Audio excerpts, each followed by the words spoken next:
Well, good morning. I hope you all are doing well today because it is so much warmer today than it was yesterday. Isn't that an amazing thing? That's when I know God's awesome because it's warm. You know, I'm a boy from the Burgh. I was born and raised in Pittsburgh. I grew up in the same house that my dad grew up in. So that tells you how often we move around. We don't.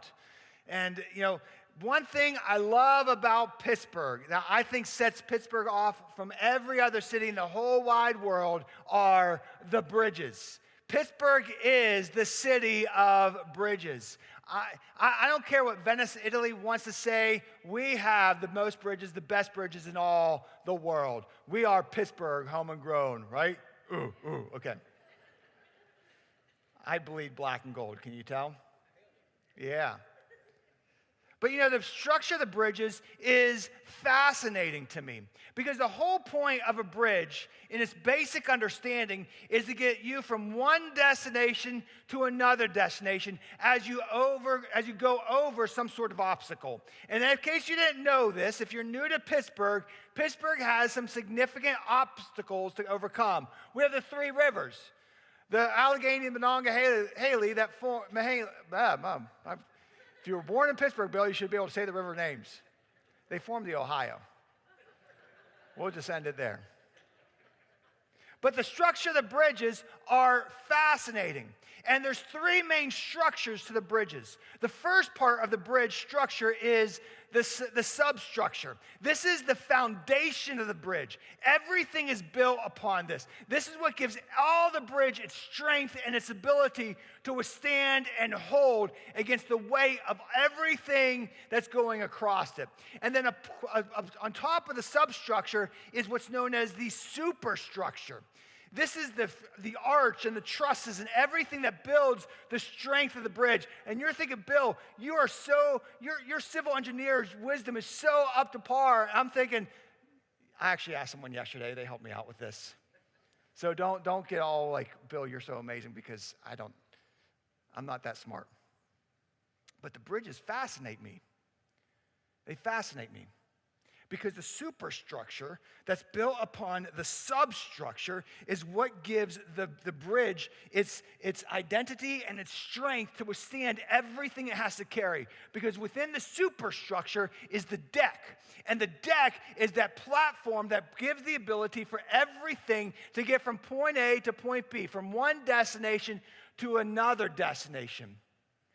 If you guys remember, a year ago on January 28, 2022, Pittsburgh was in the news across the nation because in Frick Park, there is a bridge called the Fern Hollow Bridge that collapsed. We all remember the news, right? Do you know why that bridge collapsed? Because the superstructure failed. The substructure, the base, the foundation, the cornerstone of the bridge was good, but the superstructure failed. The conditions of the environment over time weakened the superstructure and it collapsed. It did not sustain. You know, it's crazy because a couple months before this collapse, my family and I, we like to go find hiking trails around the Pittsburgh. And if you haven't been hiking in Frick Park, that probably is one of the best places to go hiking in the Pittsburgh area. Some amazing trails. And when we finished hiking through the trails, we found our way at this base right here and ended our walk across that bridge. And then when we saw the news that it collapsed, we're thinking, we were standing on that bridge 2 months ago. And we never knew how close the end of this bridge was coming. I didn't see it. I didn't know. It seemed fine to me. But then January 28th hit. Biblically speaking, from Genesis through Revelation, the Bible reveals something very important. You see, we all were created by God as relational beings. Everything about us is the relationships. And the reality is this: God created within the relationships as the structure that is the bridge to get us from two destinations. Over the obstacle of the separation that the world created, The bridge is the structure that gets us from point A, the destination of this physical, broken, beat up world, to the ultimate destination that's in the very presence of God, that's all eternity. That's the bridge, and the bridge is developed through our relationships. You see, Jesus is the substructure. He is the ultimate cornerstone on everything. Every relationship must be built on, because when it's built on him as the cornerstone, as the substructure, it gives the strength to the superstructure. And the superstructure, what we see throughout the Bible, is the relationships of the home and the church. That is the superstructure of relationships that God developed within our world to provide the opportunity to walk through, to provide the deck and the platform to get us from the brokenness of this world into the very presence of God. And my friends, when the superstructure fails, there's a collapse. There's a breakdown. And we don't just see that with bridges physically. We see that relationally in how God desired it, how God created it, and how sometimes it becomes. You see, every relationship is a path towards experiencing the presence of Jesus in our life. My friends, we cannot get around this. Relationships are foundational in every aspect of who we are. Every aspect of you is built around the relationships, and God hardwired us that way. He created us that way. And through our relationships and the development of our relationships and understanding our relationships and the roles and responsibilities of those relationships creates the superstructure from us getting from the brokenness that is this world to the ultimate eternity in the very presence of God himself. All built on the substructure that is him. You see, God's desire is to create this deck that we all can move from point A to point B, that's built within the strength of the superstructure, built upon the substructure, him as the cornerstone. God's desire is to build into all of our relationships, following his path as the invisible God in this visible world, as the very wisdom that gives us direction and guidance in everything that we are. But you know what? Just as God's desire is in the bridge building life component in relationships, Satan's greatest tactic is to destroy bridges. You know, if you study warfare, one of the greatest tactics in warfare is to wipe out bridges. Because when you wipe out bridges in warfare, you eliminate the opportunities for that group of people to get from one point to their desired destination. And if you can wipe out a bridge and eliminate their ability to get to their desired destination, it gives you the ability to conquer them. And so, my friends, you better believe Satan's greatest tactic is to eliminate bridges in God's development of the superstructure, that is the home and the church. Because every relationship links together. Every relationship is built upon each other. Relationships are the bridge that connects us to the very presence of God. When you go all the way back to the beginning of time, God created everything that is. You can read about this in Genesis 1 and the continuing pages. And when he created everything that is, he created the sun and the stars and the moon and the skies and the trees and the waters and gave breath to life. And in so doing, then he created Adam, the very first person to ever have legs and walk on this earth. God created him. And when God created him, the Bible says he created him in the image of God. You know what that means? That means unlike every other creation that he developed, that he created, we, mankind, has within ourselves this unique connection and spiritual connection with God himself. We find who we are in him. That's what the Bible says. That's what created in the image of God means. Ultimately, he is the substructure that develops everything about who we are in our existence. And then once he created the substructure, that connection between mankind and him, then he began the development of the superstructure. he created Eve.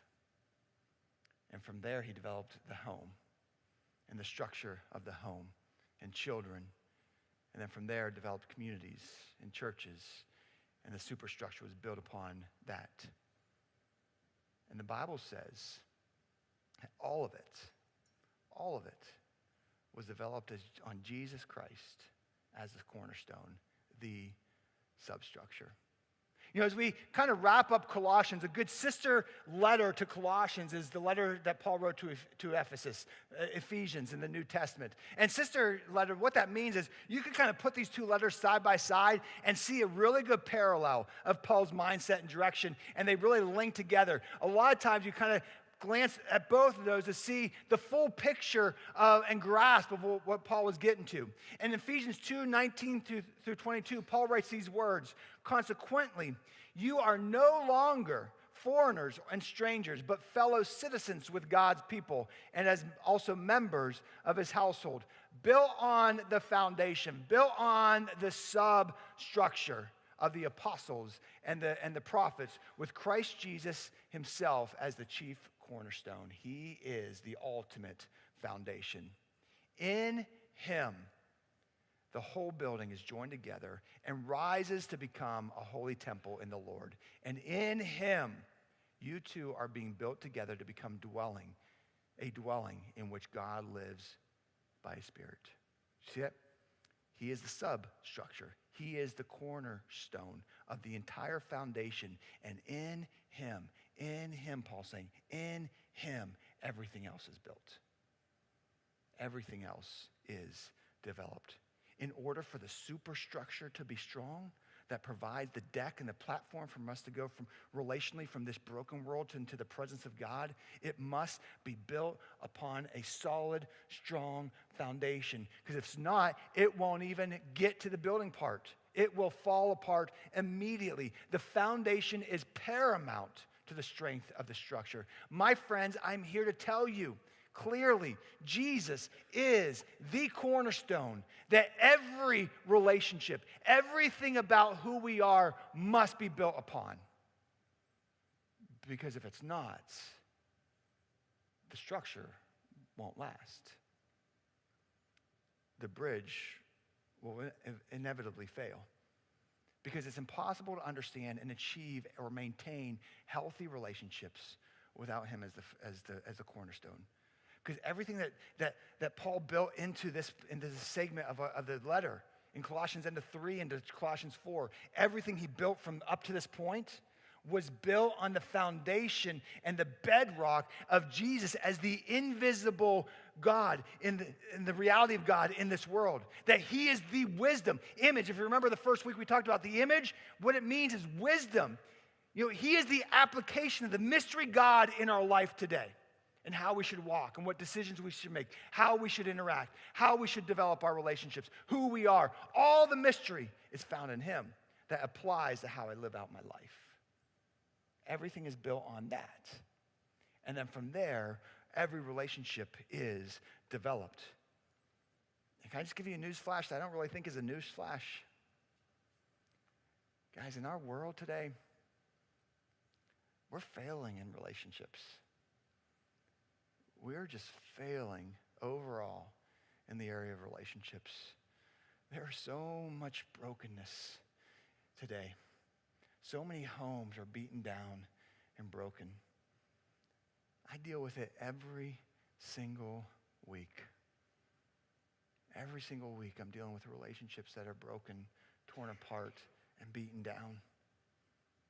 And here's the struggle.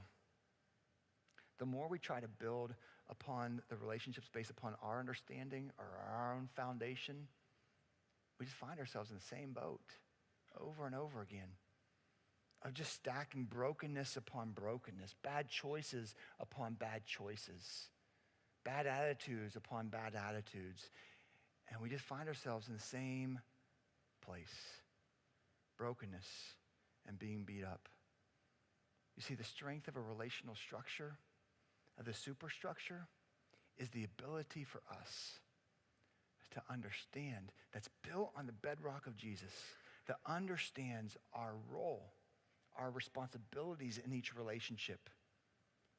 which means there has to come the ability to look beyond myself. So much of the brokenness that we experience in our relationships can all go back to the struggle that we all have, and that becomes internally focused.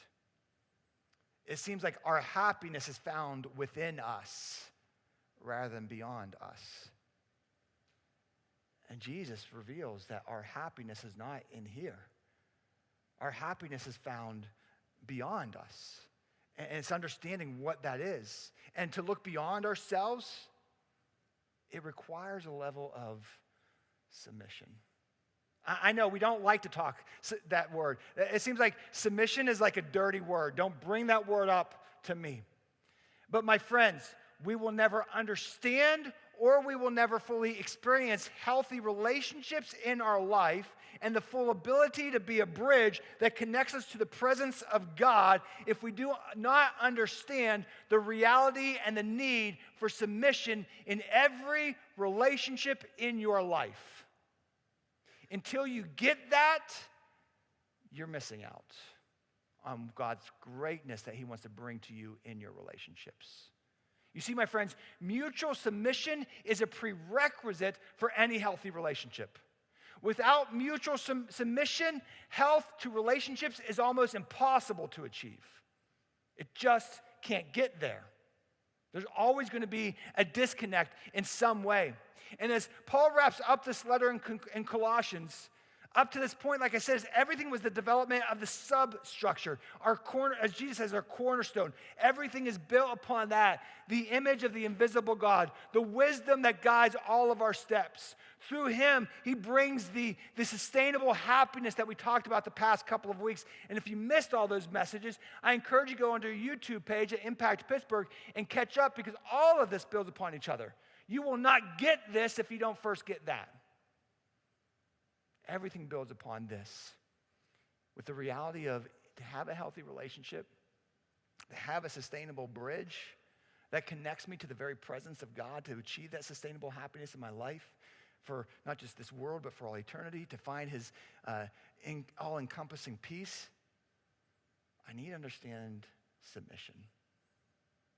In his other letter in Ephesians, Paul wrote this in 5:21, submit to one another out of reverence for Christ. Catch that? Why do I submit to each other? Why do I submit to my wife? Why do I submit to my children? And we'll talk about what that means in a moment. But why do I submit to my boss or people who may report to me in the workplace? Or why do I submit to people in the community? I submit to it because of my reverence to him. Ultimately, what I realize and have to understand, everything's linked together. If Jesus is my cornerstone, he is the authority in my life. And something we tend to overlook because we become so inward focused is that everything I've achieved in my life, everything I've received in my life, every good thing that has come is ultimately in some sort of way because of him. It's because of him. I did not gain anything on my own. There's nothing I have achieved or gained because of Bill. Everything at some aspect, at some level, is because of God working, not me. All good things come from him. And because of that, he is the authority. He is the authority. And I submit because I trust that he will provide. It's kind of like when I was training my dog. I'm not calling you guys dogs because I'm a dog. But you know when the greatest abilities and how you train a dog is when they learn the very fundamental of the role. You see, you can't train dogs by smacking them around. That's not going to work. You know how you train them? They begin to find their trust in reverence that you are the one that provides everything for them. When my dog started realizing, if I want food, it comes from you. I don't know how, but every day you provide me water. You provide everything I need. And then through that bond, it develops the trust. And because of that, the dog reacts in submission based upon that reverence. You provide everything. That's this relationship with us and God. It's realizing I don't get anything without him. And because of that, I trust him enough to then submit myself to everything else in my life. Does that make sense? It's built upon that. And with that foundation laid, it then builds the foundation of every single other relationship in your life. The superstructure that gets us from point A to point B. The superstructure that gets us the ability to walk into the presence of God. In other words, God is all about my vertical relationship. We tend to focus, I got to fix this. I got to find who I am in the horizontal relationships. But you'll never get these right without this. These will never be right until this is right. Once you got this moving and grooving, then let's build out the superstructure. That's what Paul's getting to here. Now we got to build out the superstructure. And before we get into this portion of Scripture, can we have just a little quick heart-to-heart? I think one of the biggest challenges we face in our world today is, and why so many of our relationships are broken, is because we've lost the ability to communicate.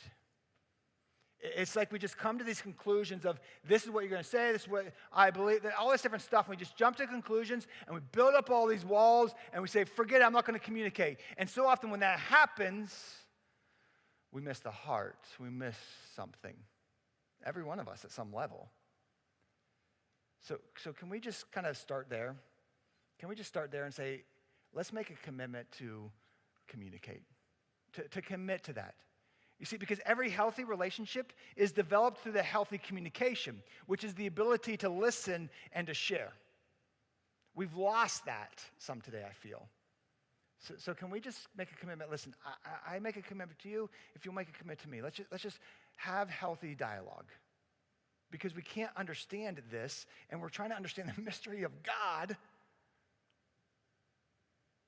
while we build walls. And we can't do that. So can we just start there? Can we just make that commitment without jumping to conclusions?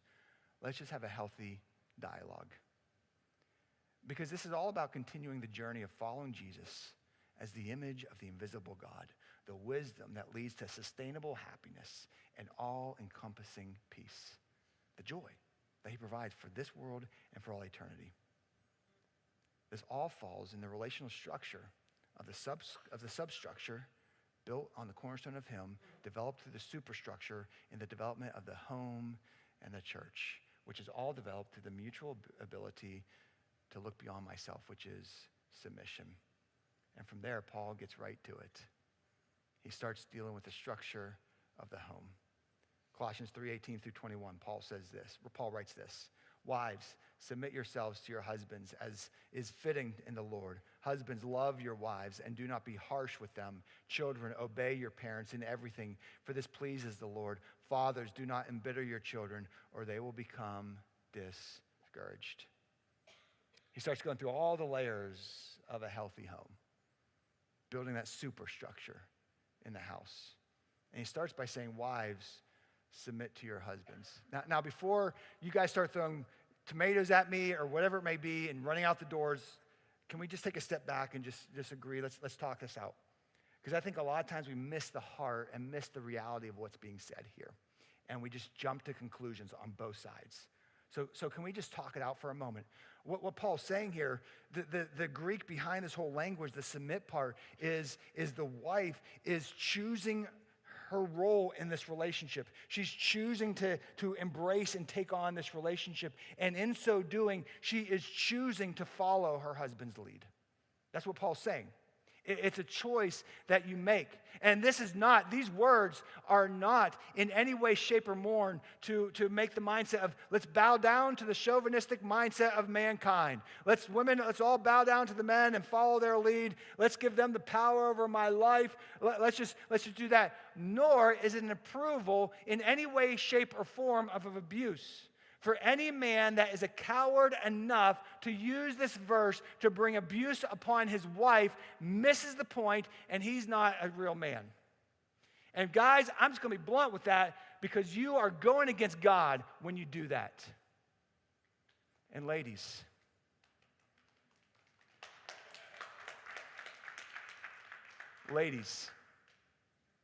I realize that some of you may be sitting here today in an abusive environment in your own home. And I'm here to tell you something that is not okay. That is not biblical, And I don't care what he told you to make you feel like it is, it's not. And you deserve better. If you are a lady stuck in that, I'm here to tell you there is hope. We are here for you. And if you are too scared, too fearful to come out and say something to someone, send us a note privately. Find some way. Give us some sort of signal when you walk out of this space, and we will be there for you. You are not alone. You deserve better. This is not what Paul meant when he said this. This is not a biblical superstructure of a healthy home. It's not. Because the mindset here is I chose my husband. I trust him. As I trust God, as I want to follow him, I trust this man that I've committed to, that he will lead in a way that puts me first in everything. That's what this is all about. Because in healthy submission is all tempered by the reality of love. There's a mutual commitment in this most intimate relationship, because in marriage, it's the most intimate relationship in this world, secondary to the most intimate relationship that is between us and God. And it's all developed through the mutual commitment to each other of submission and love. When the Bible calls the wife to submit to her husband to lead the home, in the same breath, the Bible is also saying the husbands are to submit to their wives in full love, because he leads his home with the absolute primary focus on the value of his wife and his home. I don't lead my home in what's best for Bill. What's this in it for me? How can I get something for myself? How can I please my own desires? That's not the biblical way. In fact, in his sister's letter, Paul wrote this in Ephesians: men are to love their wives as Jesus loved the church, which, you know how he loved the church? He died for it. He gave up everything for it. And so he says, men, husbands, you lead your home the same way. You give up everything about you. You give up everything of who you think you want to be for what's best for your home, for what's best for your wife. That's what Paul's saying. It's a mutual commitment of love and submission. My wife submits to me to lead my home. In so doing, I submit to her by sacrificing everything about me for what's best for her. That's the mutual submission that the Bible talks about. And see, that's what marriage is all about. It's that complement of each other. And Paul even went further with husbands. Love your wives. And he said, do not be harsh to them. You lead with the focus of what's best for them. You know when he said do not be harsh to them? There's a little insight. Paul was dealing with some very real cultural situations of the day. That little do not be harsh to them was this little bit of a dagger into the culture. Because at that time, in that belief, the problem was in the home, they misunderstood on God's superstructure of the home. In that day, in that culture, the men had all the rights while the wives had all the duties. And Paul was saying, you're missing it. Do not lead harshly towards your wives. Do not get so self-focused as you lead your home. You lead for them. That's what Paul was saying. You submit your leadership towards what's best for them. That's the structure of the marriage. The mutual submission and mutual love. And from there, Paul says, children, obey your parents. Honor your parents. You know what's fascinating in the original language? The word that Paul used there for obey is a much stronger word, Greek word, than the word he uses to describe the wife to submit to her husband. In other words, your role in obedience to honor your parents is much more severe and much more stronger than the other way around. We have a significant role to honor our parents. And before parents, we all do the little eye check to our kids to make sure they're listening, right? This commandment never ends. doesn't end. I don't care if you're 3, 16, 30, 50, or 80. If your parents are still around, you have a responsibility to honor them. You have a responsibility to obey them. Now, I get it. At different levels of life, it looks differently. I understand that. But we have a responsibility at the stages of life that we are in and they are in. We need to figure out, what does that mean for me? How do I honor my parents now at this stage of life? What does that look like? And then Paul kind of turns the corner towards the parents. He says in this verse, fathers, which can be kind of related to all of parents, but he says, fathers, parents, do not embitter, nor should you discourage your children. You know what Paul's saying here? In some ways, we as parents quickly forget our primary role and responsibility as a parent. As a parent, our primary role and responsibility is to build our children up in Him. Sadly, what tends to happen is we, in our mind and our hearts, twist the focus away from our responsibility more towards the authority. I'm your parent. You do this. You listen to me because I said. Yeah, I've used that. And when we quickly, in our hearts and our minds and in our actions towards our children, quickly forget our role and make it more about the authority than the responsibility, we're missing it. We're not building up the superstructure of the home. My role as a dad is to build my boys up. Your role as a parent is to build your children up in Him. That's your role. That's your role. Because what tends to happen when we twist it and we make it more about the authority than the responsibility, we have a tendency just to beat them down and beat them down and beat them down and beat them down till mentally, probably inwardly, they just feel like they're never going to be good enough. They're never going to be worth it. They're never going to be right. And this has long-lasting effects on our kids when they become adults, and then they begin to get into their relationships in the future. Parents, our primary role is to build our kids up in Him. And I get it looks different every single level of their growth period. But it's our job to figure out what that looks like in our home, to build that up, to build them up in Jesus, in Him. You see, for a healthy home to happen, for the superstructure to be developed in God's design and God's desire to give us the deck that connects us from this broken world to Him, everyone in every relationship has a role and a responsibility that leads to that overall health. Every single one. And our job is we honor Him and submit ourselves to one another out of reverence for God, that He is the authority, He is the ultimate direction. Our job is to figure out, what does that mean in my roles in my life, in my relationships? How do I live this out so that I can be an active part of building the solid superstructure that's built on the substructure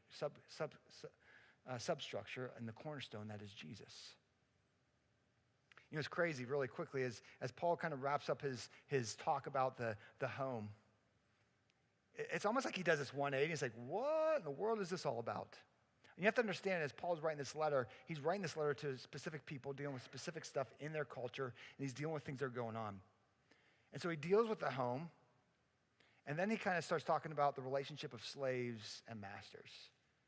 And can I just kind of, we don't have time to dig all the way into that segment of stuff, but just really quickly, number one, we have to understand Paul was dealing with cultural stuff going on right now.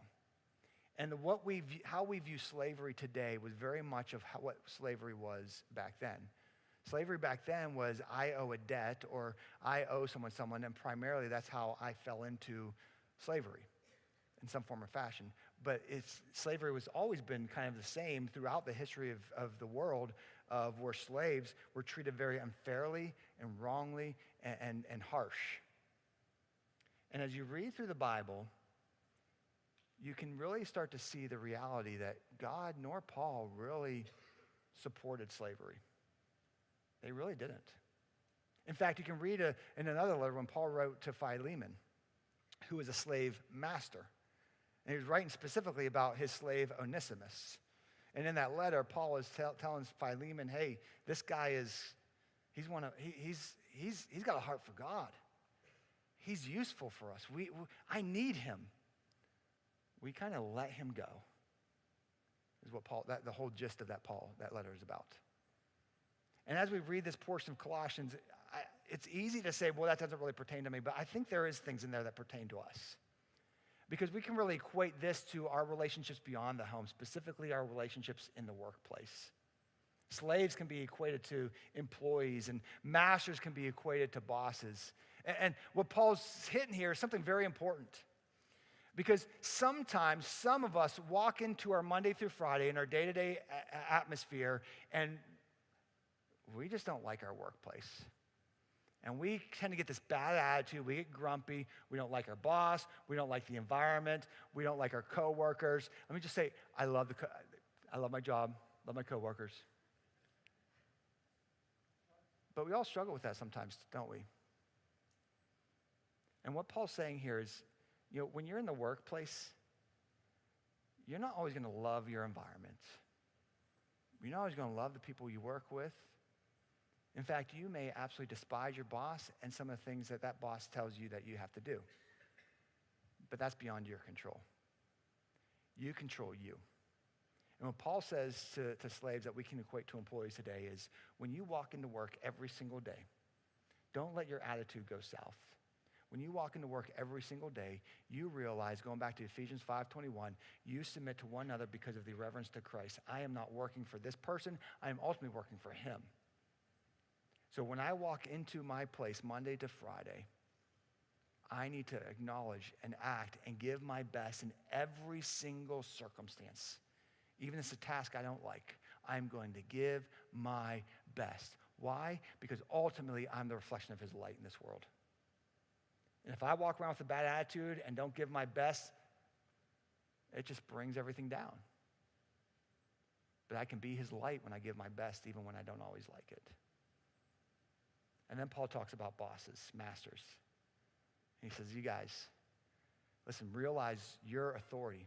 Realize your lead. And when you lead, same way. You lead in a way that submits to them as you're submitting to Christ. You are not leading in a way that's what's best for you. Wow, can I kind of cut the corner so that I can get something better for my job, my work, more money in my paycheck? No, I lead with integrity. That means every single choice I make for the best interest of everybody that I lead in my workplace. That's what Paul's saying. Every relationship throughout the world, we have a responsibility. And Paul ends his relationship talk with these words in Colossians 4:2. Devote yourselves to prayer, being watchful and thankful. I think this is a very key verse as he kind of wraps it all together. A verse maybe we need to hang on a mirror at home to remind ourselves every single day. Because hear me, guys. The outcome of your relationships are a direct result of who you are committed to. What you are committed to is a direct result of the outcome of your relationships. You can't escape that.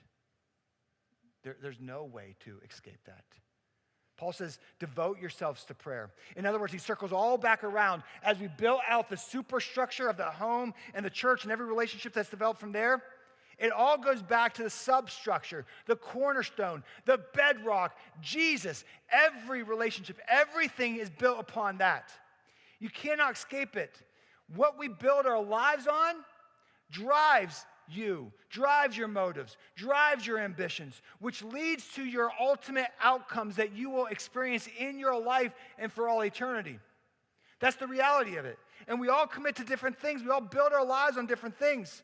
Maybe it's our ambitions, what we want to achieve in life. Maybe it's what we feel internally, what we should be or become, whatever it may be. And Paul's saying, no. Stop building your life on all those things and devote yourself to the substructure, the cornerstone that is Jesus. Everything is built from that. And he says, as you devote yourself to that in prayer and commitment, be watchful.